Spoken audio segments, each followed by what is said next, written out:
Thank you all very much.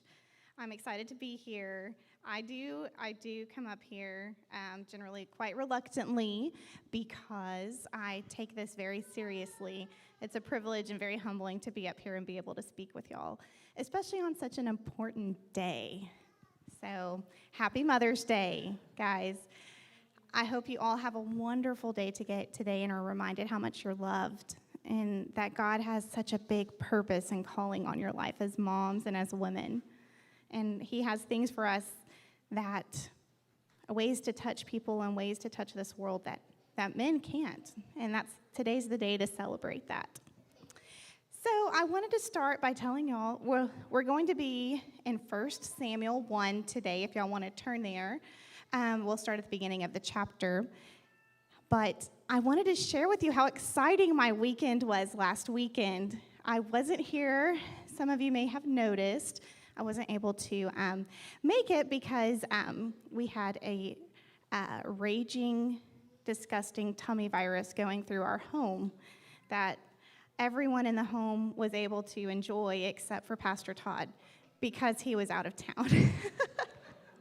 So he was able to escape the wrath of the tummy bug, and I found myself being so overwhelmed with 4 children and myself not feeling well. It's like they took turns. I'd clean one mess up, and then everything would be okay for a little bit, and then there was another mess from another child, and then it was just an ongoing ordeal. And if any of you have children in here or moms of multiple children, you understand the struggle and how overwhelming that can be.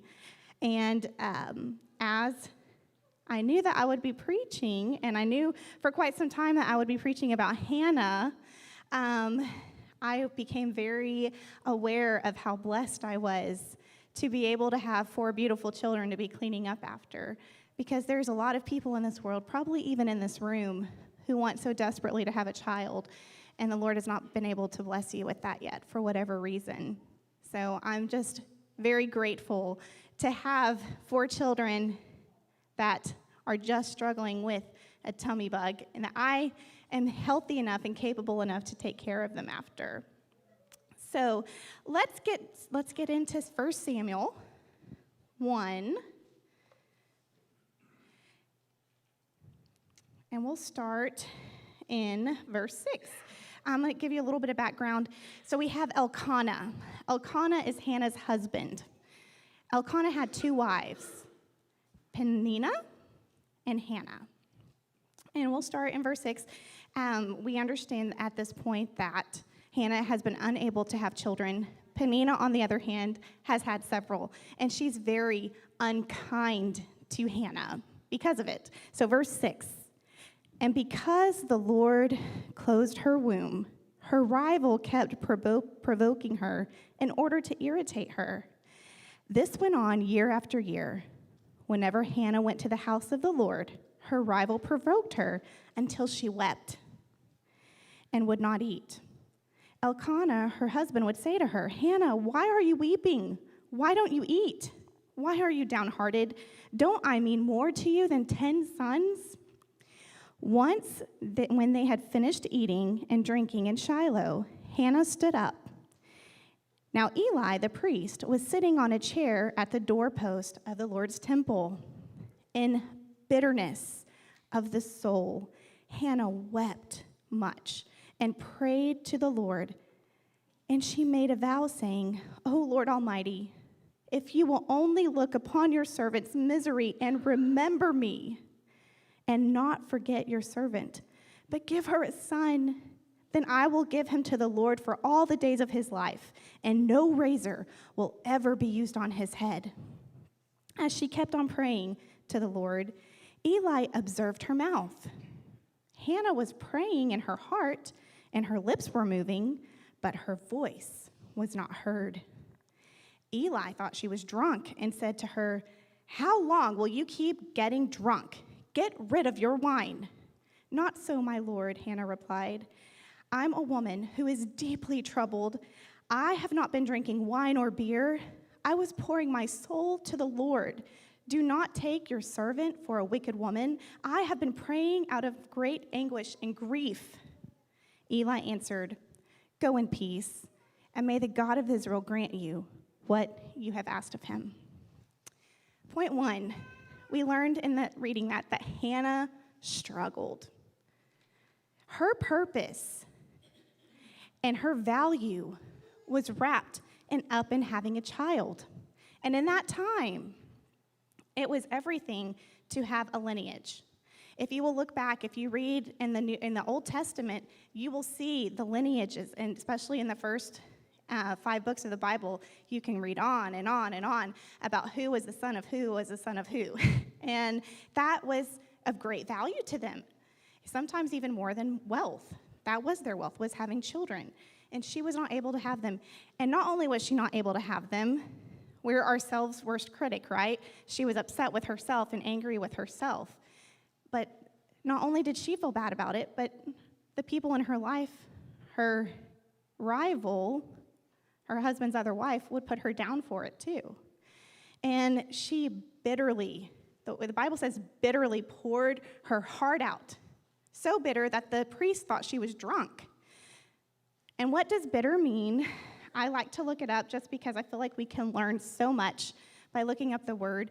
We all have an idea of what bitter means, but this is what I was able to find. Bitter is angry, hurt, resentful because of a bad experience or sense of unjust treatment. And she pleaded to God. She lay down at the temple floor, and she prayed, and she cried, and she said, "Remember me."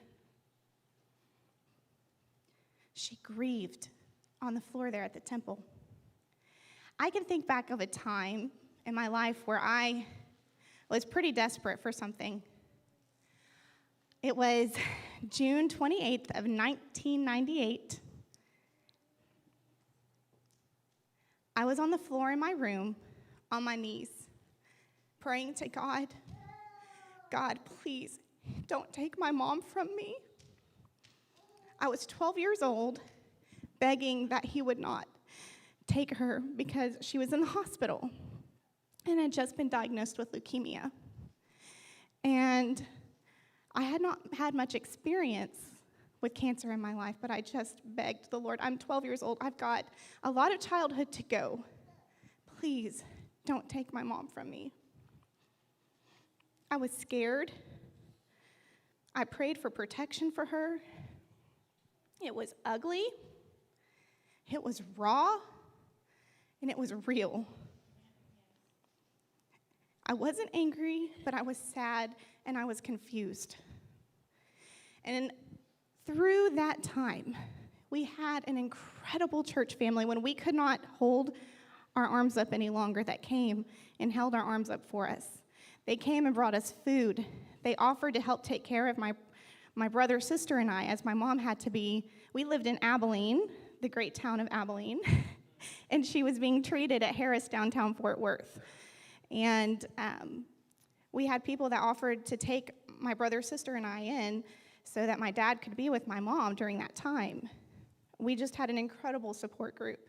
And God showed his faithfulness during that time, even though I was struck with fear. And first, if we keep reading down, I'm going to back up a little bit and give a little more context. Let's see. I said 122, but we're going to back up a little bit. In 21, well, we'll start in 19. Sorry, Todd. We're going to start halfway through 19. Elkanah lay with Hannah, his wife, and the Lord remembered her. So in the course of time, Hannah conceived and gave birth to a son. She named him Samuel, saying, "Because I asked the Lord for him."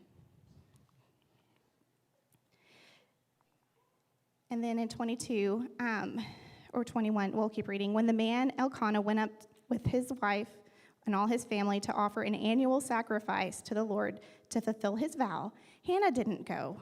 She said to her husband, "After the boy is weaned, I will take him and present him before the Lord, and he will live there always." So Hannah stood by her promise. Number 2, She stood by her promise. God remembered her. She asked the Lord to remember her, and he did. She was able to have the child that she so desperately prayed for, and she remembered her promise. I'm sure that when I was very upset and in the room at 12 years old on my bedroom floor praying out to God, I'm sure I said, Lord, if you just heal my mom, I promise I will tell 5 people about Jesus. I promise I won't miss another day of church. I promise I'm going to tithe and I won't ever miss a tithe. And how often do we make those deals with God and we don't stand true to them? How devout are we? How consistent and dedicated are we? And how do you think Hannah felt dropping Samuel off at the temple when he was 2 or 3 years old?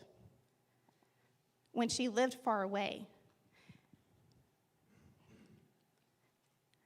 I can't imagine leaving my son that I had prayed for, that the Lord had blessed me with and given me this precious gift.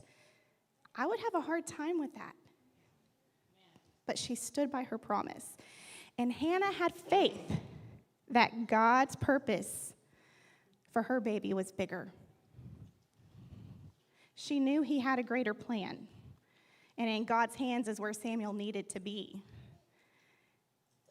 And Hannah understood that her dedication to God was more important than her personal desires. Hannah understood that her dedication to God was more important than her personal desires.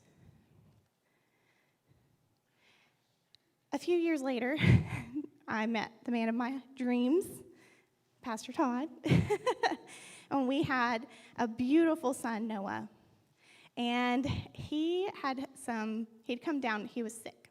And it turned out he had a terrible sinus infection after the doctor had done some x-rays and blood work.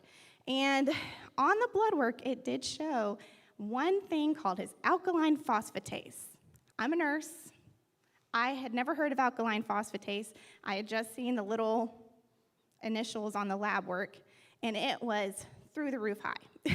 And the doctor said, he called Pastor Todd and I and said, listen, we've got some concerns here. He said, Noah's alkaline phosphatase is 3 times the number it should be.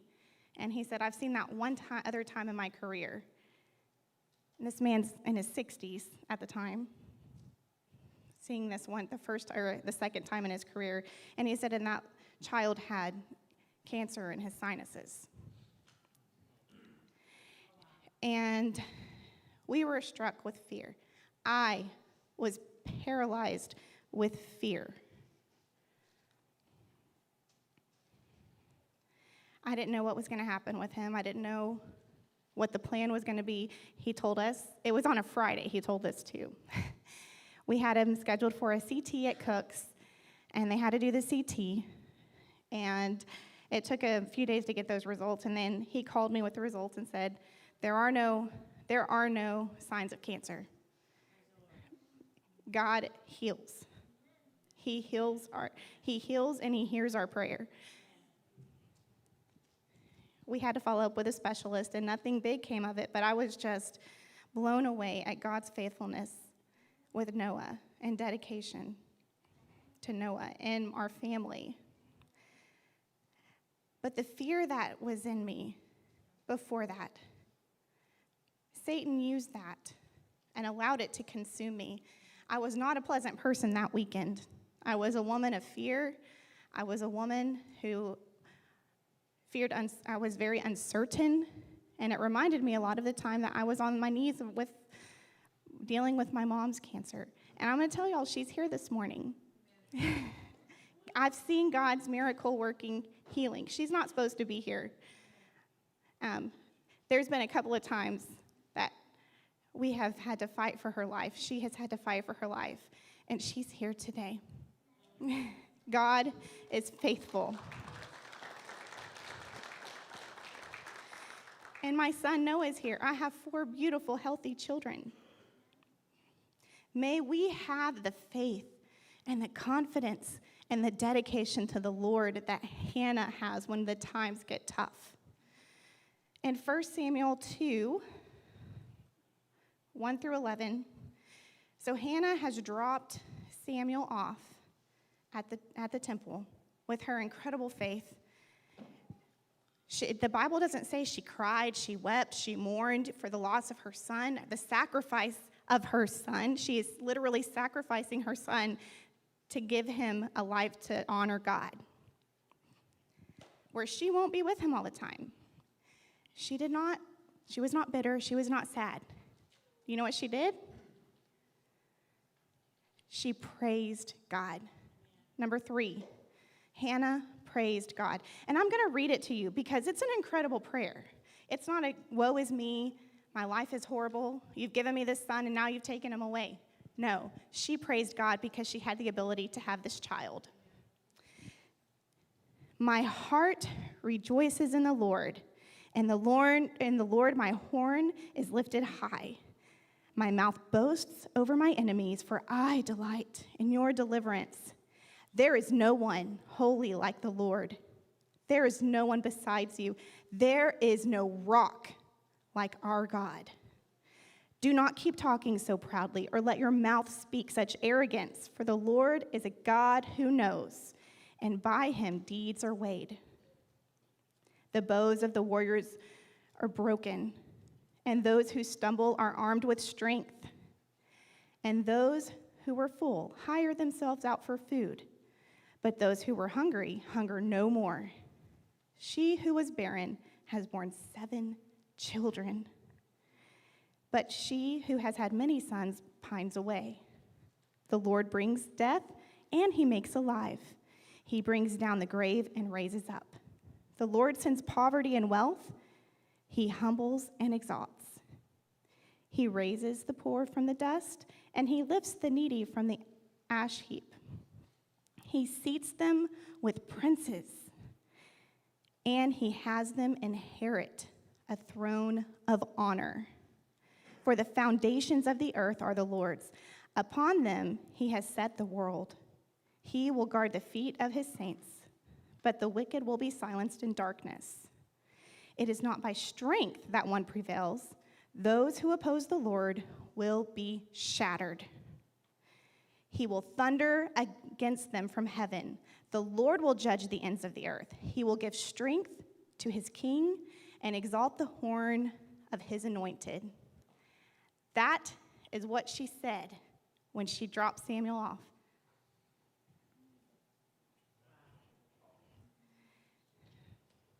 To me, Hannah is supernatural. She is superwoman. It's incredible, the faith and the dedication.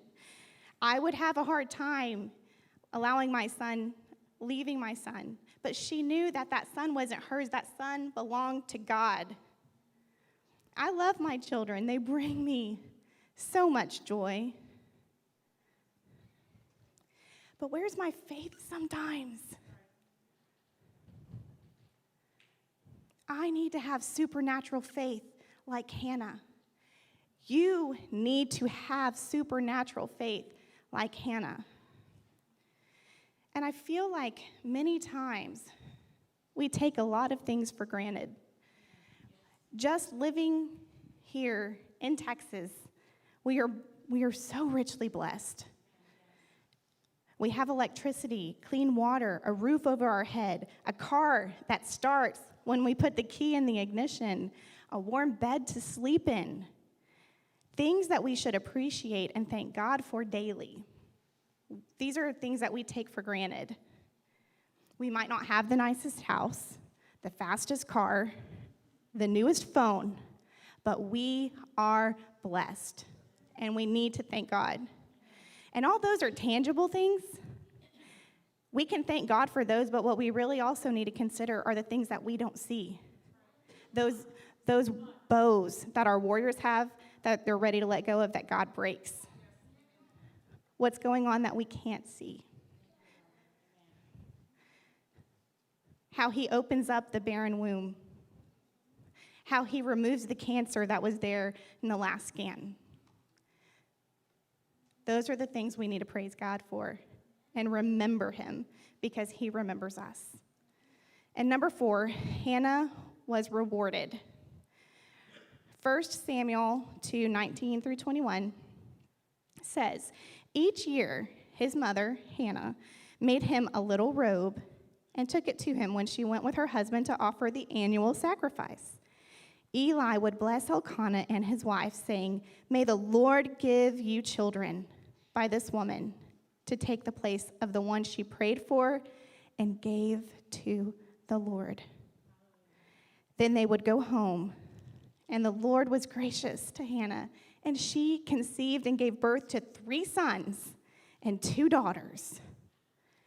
Meanwhile, the boy Samuel grew up in the presence of the Lord.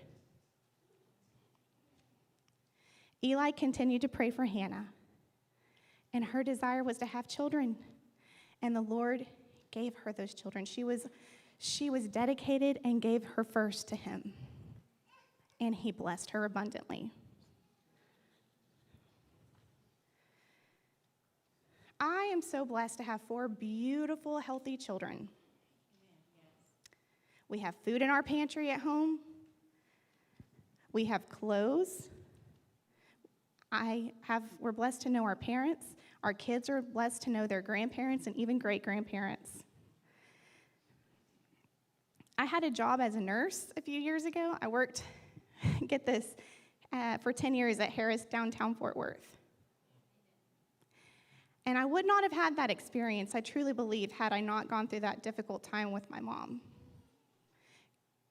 God showed his mighty hand through that really difficult situation. And I have been able to bless and pray for people who are dying and be with their family and comfort them while they're dying. And I would not have that opportunity had I not gone through that difficult time with my mom. God has a plan. He has a purpose. Even in the dark times, he turns what's ugly and scary into something beautiful. And I'm going to tell you, it was hard walking away from my nursing career, a lot of it because of what I had gone through. But after we had our 4th one, I needed to be home with my kiddos. And it's only become more apparent to me how much they need me over the time. And it was scary walking away, a lot of it because financial. A lot of times in our marriage, my nursing career carried us through.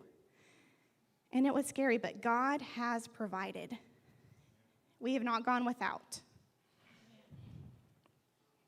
We don't live extravagantly, but we are so blessed.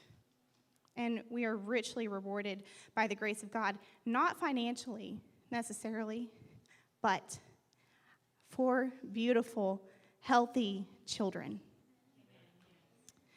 So, what does this mean for us?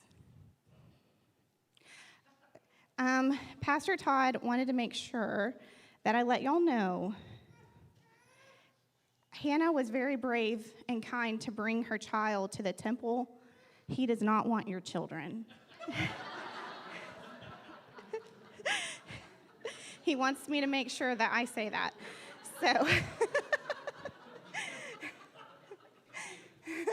So raise your children. Gone are the days that they're raised in the temple. Number 1, what does this mean for us? Where is the first place you go when your world turns upside down? Do you go to your friend? Do you go to your mom and dad? Do you go, I don't know, where do you go? Do you go binge Netflix?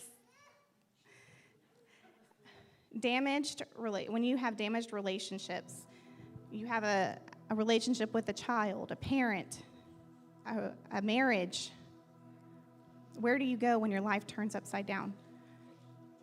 When your life turns upside down, I mean the damaged relationships, the poor decisions that maybe you've made, or that you're just lost in the chaos. Or maybe you've not made poor decisions, you've just happened into a really horrible circumstance. You're lost in addiction to porn, addiction to drugs, alcohol, food. You're lost in depression or anxiety. Where do you go? Where did Hannah go? She fell on her face. She knew that he could help her. And what did he do? He remembered her. She was not alone, and he had a plan. He put that desire in her heart for that child. He was with her, and he remembered her. Number 2, at what cost is your dedication? It cost Hannah her son.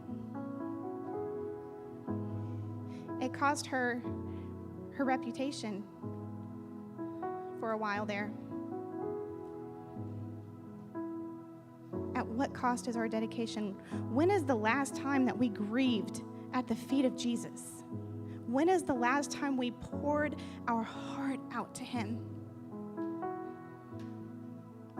And number 3, how have you been rewarded? What things do you have to celebrate today? Your health? You're here, you're breathing? That car you wanted a long time you were finally able to afford and get?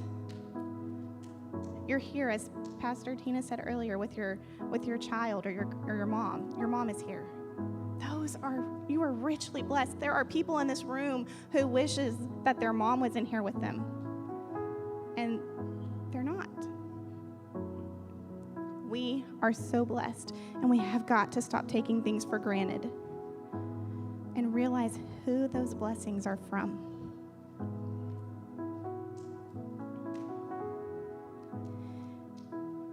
Some of you may have not had the opportunity to give your life to the Lord, and I want to extend that invitation to you this morning. So I'm going to say a prayer. I'm going to ask everyone to bow their head and close their eyes. If you want to have an encounter with Jesus this morning, if you want to be a child of God, repeat this after me. Heavenly Father, Lord, I have failed you. I am sorry. I love you, and I want to live for you. And now, today, is the day that I give my life to you. With every head bowed and every eye closed, if you prayed that prayer this morning, I want you to raise your head, raise your hand so I can see.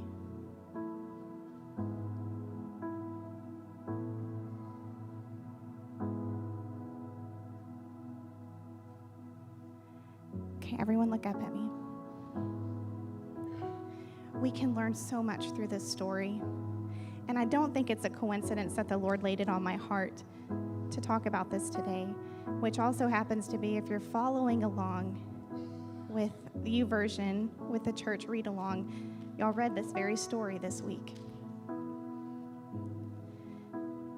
I want you to know, moms, everyone here, moms and dads, ladies, gentlemen, boys and girls, you are so loved. You are so cherished. And God has a purpose for you.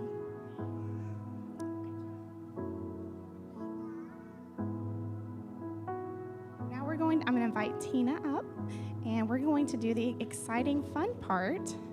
We have a special giveaway. So one last time, if you are a lady and did not get a blue ticket, please wave your hand like a crazy person so our ushers can get you a ticket. I'm assuming everybody has a ticket? Yes, yes. All right, so get your blue ticket out.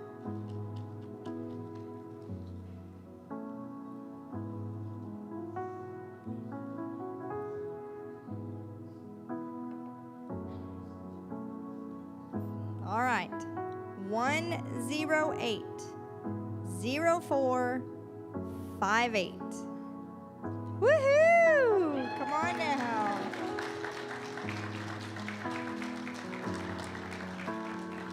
Pick a card, either card.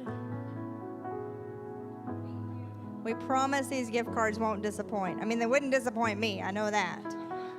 There was a $100 gift card for VIP, a $100 gift card for Amani Massage, and a $100 gift card for Amazon. So there's no bad card. I would take the Amazon. I would take any of them. I don't even care. But like we said, ladies, go home, take a nap. Guys, pick up the slack. Take care of the kids. Do the laundry, whatever, but leave her alone and let her sleep. Just saying. Yeah, you go to work. I'm still taking a nap because my baby days are over, except for when Oakland comes over. That's the only child we will accept at our house, too, so don't send your kids to us either. Ladies, don't forget this Wednesday night is Ladies' Night, where it's Java and journaling, so we will see you at 6:30. We love you guys. Have a blessed Mother's Day and a wonderful week.